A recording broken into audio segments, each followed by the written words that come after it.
Hey there.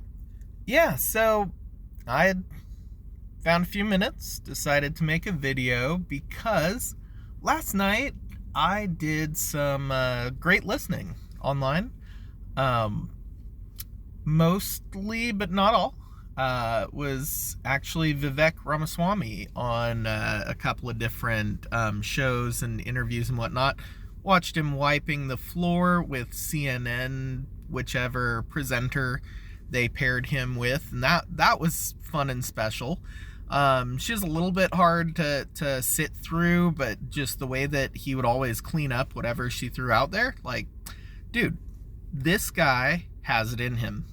And yeah, so besides, I shared that, but then also, frankly, someone who I had not really paid much attention to in the past, David Pakman. Like, I remember he got into some sort of entanglement of some sort with Sam Harris years ago. I really didn't pay much attention, just because, in the same way that the Glenn Greenwald thing, like, it was years later before I bothered actually looking into what Glenn Greenwald had going on, and like, I have not looked back to relitigate whether he or Sam Harris was more right.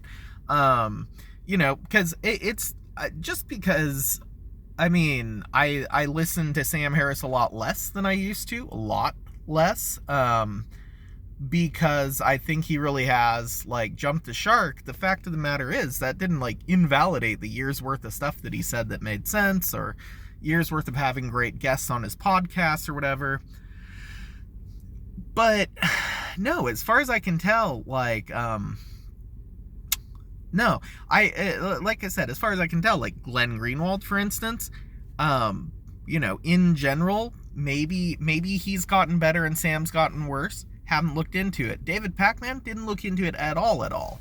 So I didn't really expect, like, I expected another, like milquetoast podcast host, like Ethan Klein type, like someone who is verbally on point, but all in all, it's very, very just above average kind of stuff. It's gonna be, kind of dog and pony show type thing going on. It really is. That's how that corner of the world generally will approach something, where they're bringing on someone that they might not agree with or whatever. So I was actually rather shocked when Pakman brought on Vivek.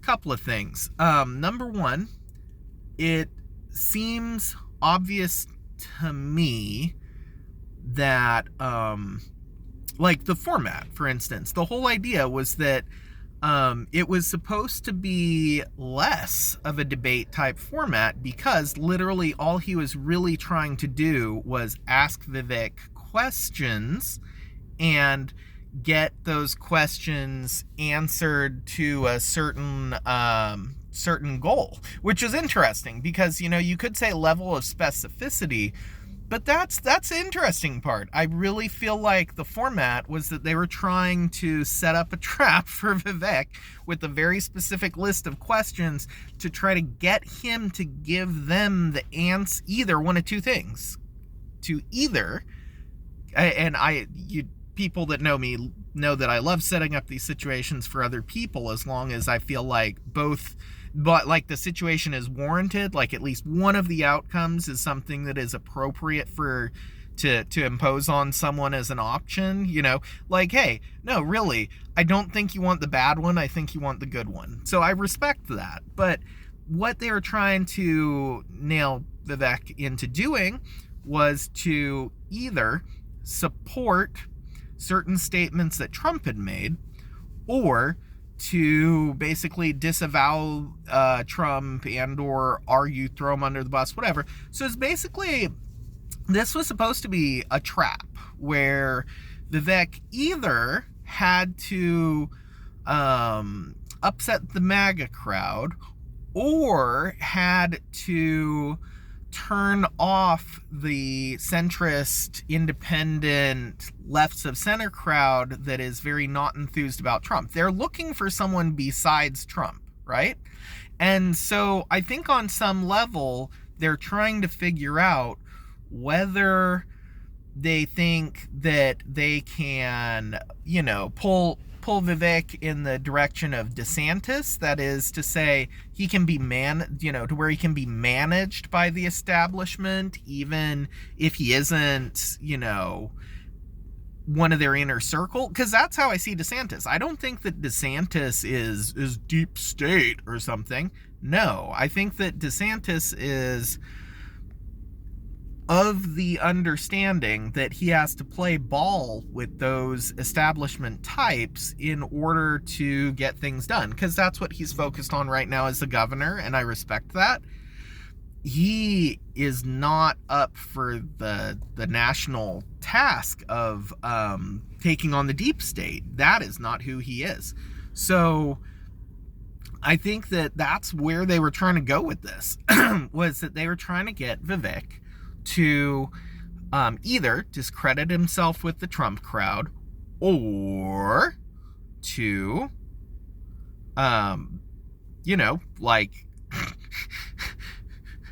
if he doesn't discredit himself with the Trump crowd, then they're like, oh, look, he's one of those crazy Trump people, and he said that he would back the stuff that Trump, blah, blah.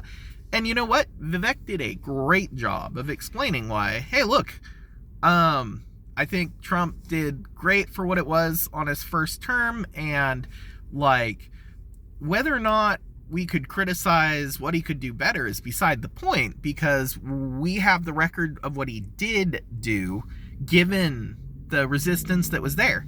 And that's the thing, is that Vivek has really specific ideas on how to actually get things done. He's much more drilled down on policy than Trump ever has been. And I am really convinced that if we had open primaries and the media somehow doesn't prevent Vivek from going and putting up his YouTube or X Twitter or whatever videos every day in a way that are actually getting around to people, if people are sharing his videos of him on Facebook and on other platforms, if we had an open primary for the entire nation, my money would be on Vivek for the top two. And I think that Trump would actually potentially take number one, assuming that they haven't illegally locked him up or some shit. So, excuse my French. So, the point being, I do not, again, this is my position at the moment. I am for Vivek in the primary, and I'm for the Republican in the general, as long as that Republican is Trump or Vivek. Again, neither candidate is perfect. There's huge blind spots with any political candidate, and that's just how it is. And part of that has to do with what people will vote for too. I think that Vivek, part of why I like him so much is because he's brave enough to say when he disagrees with the majority of voters, and he'll try to explain why, and he'll really focus on, hey, listen, on this particular thing, this is what I saw, this is why it's a problem. And the fact that he, and hey, he's going to focus on the stuff that he thinks the voters do agree with him on. So like I said, I just wanted to throw that out there. Pac-Man seems like a really sharp guy.